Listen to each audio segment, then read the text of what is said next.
Hello everyone. Let's discuss today map. In a globe, it is not possible to see all the continents as well as the water bodies. Therefore, in order to remove this difficulty, the maps are drawn. Maps are nothing but a piece of paper where all the places as well as the water bodies that are drawn for our convenience. There are two types of maps, political map and physical map.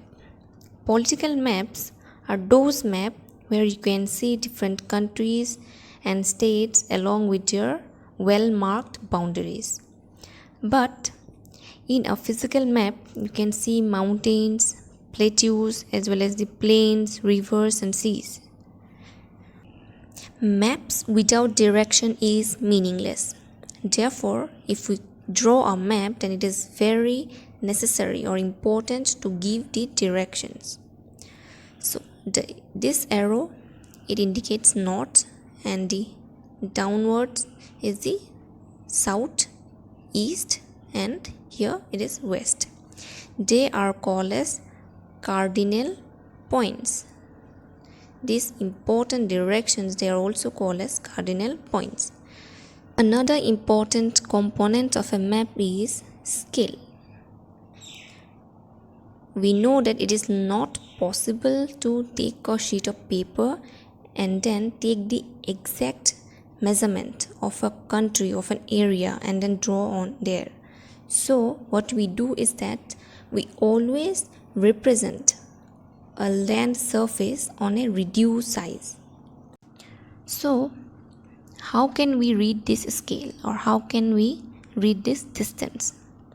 This is a point from here till here. It is given at 80 km.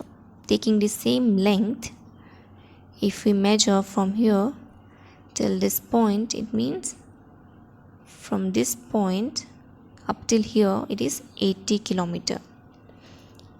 Again, taking the same distance, if we measure from here till here it is 80 km.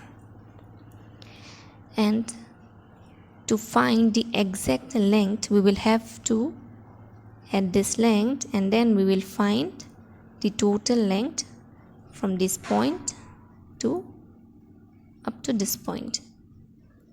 I hope now you can read or find out the exact length of an area. This is just a smaller version. They are just giving a small idea because to draw a 80 kilometer area on a map, it is not possible. So they are just giving the measurement that from this point till here it is 80 kilometer. Another important term is conventional symbols.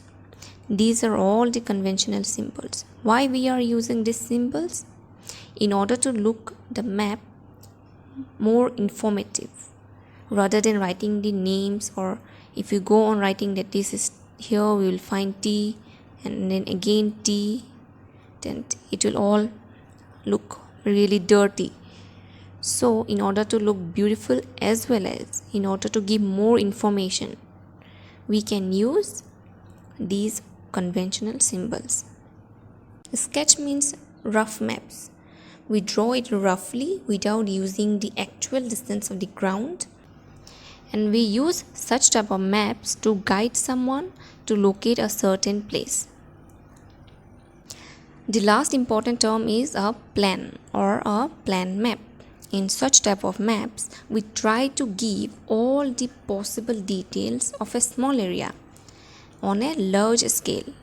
This is the example of a classroom where we are trying to plot each and every details, where we are trying to give each and every possible details on a large scale.